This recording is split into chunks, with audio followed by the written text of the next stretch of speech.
Hello everyone! This is a collective reading. Kukunin natin ano yung overall energies for today.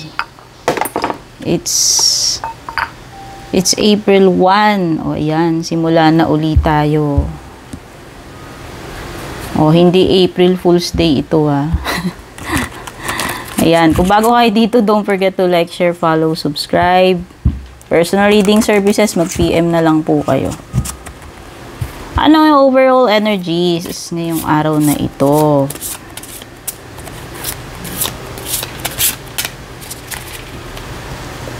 Gamit ko ngayon, guys, itong Guardian Angel Tarot Cards. Wow.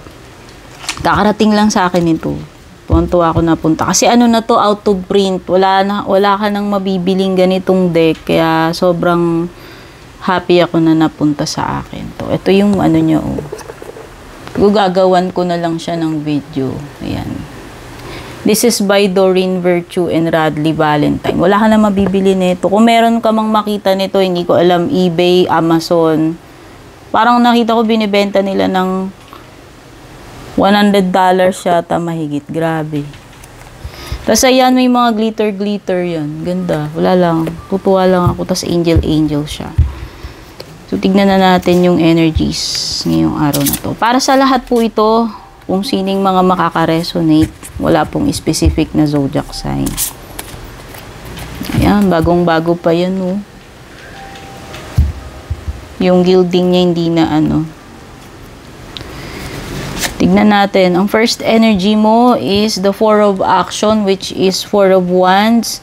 Your hard work and sincere efforts lead you to a sense of safety, contentment, and financial security. You deserve to take a break and enjoy the magnificent life you created. It may be a time to celebrate with a wonderful event such as engagement, wedding, buying a new home, or birth of a child. So, baka meron bang celebration para sa inyo ngayong araw na to or okasyon? May binabanggit kasi dito na wedding, engagement, bagong bahay, or birth of a child. Basta meron ditong something to be thankful for at saka isi-celebrate with the Four of Wands. This is also a sign ng stability. Okay, so pwedeng masaya naman yung pamilya, walang problema, ang negosyo mo or career mo, no? 4 na poste kasi yan Pagiging matatag, ayan, nakita nyo naman yung bahay doon kung parang castle. Next energy is Six of Emotion. This is Six of Cups energy.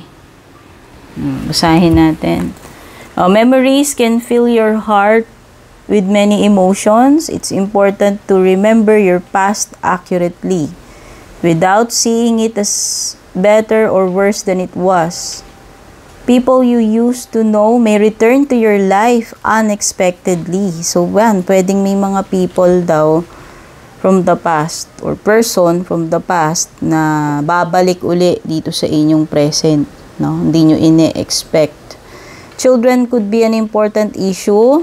Yung iba, pwedeng may mga concerns tungkol sa anak or about childhood ninyo. So, pwedeng may mga past memories na bumabalik sa inyo about yung childhood ninyo, no? Kung tungkol saan man yan.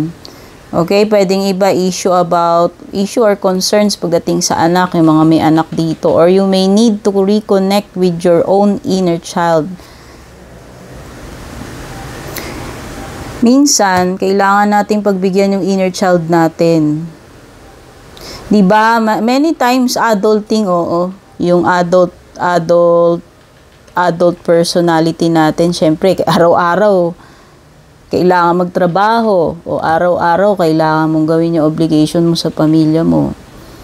Pero may time na kailangan din nating pagbigyan yung inner child natin. Yung bang minsan kailangan mo ring maglaro, maglibang, yung mga ganun. Or kailangan mo someone na mapagsasabihan, someone to take care of you. Syempre, kahit na adult tayo, may mga needs din tayo, and minsan ang nangingibabaw sa atin yung pagiging adult, or yung minsan yung inner child natin, lalo na kung tayo ay wounded, nasaktan, or naging helpless sa isang situation o pangyayari sa buhay. Minsan ganyan. Okay? So, hindi naman masama. As long as hindi naman mag-stay sa'yo forever yung pagiging inner child, no? Kasi, syempre, di ba, hindi ka na makaka-function ng matino nun. Wala ka nang magagawa. So, yan lang. May siguro ngayon, yung araw na to, kailangan mong kumain ng ice cream. Pagbigyan mo yung sarili mo. Mga ganun. Mag-relax, mag-enjoy. 5 of Abundance. This is 5 of Pence. Ayan. There are times when everyone needs a hand. Oh, baka itong araw na to, kailangan mo ng tulong, or pwede kang makatulong sa iba, no? Kasi give and take kasi yung 5 of Pence, eh. So, pwedeng ikaw yung nangangailangan ng tulong, or pwedeng ikaw yung capable na tumulong. Your angels want you to know that you need not go through your current challenges alone. So, mukhang ikaw to. Ikaw yung kailangan ng assistance. Accept the help of those around you. The situation you're experiencing is temporary.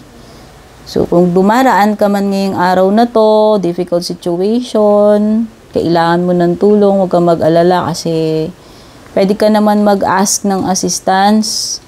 Yan, no? Sa iyong angels or sa mga tao na, pwede mong hingian ng tulong or talagang may malasakit sa iyo. Accept the help of those around you. Hindi mo kailangan pagdusahan mag-isa. The situation you're experiencing is temporary. Lilipas din naman daw yan, no? O pwedeng ngayon lang yan o sa mga susunod na araw tapos wala na, makaka-recover ka uli. This may not be the right time to become self-employed. Be patient. So, ito yung mga messages or energies na nakuha ko for today. Kung naka-resonate kayo, don't forget to like, share. And sa mga bago, don't forget to like, share, follow, and subscribe. Take care and God bless po sa inyo.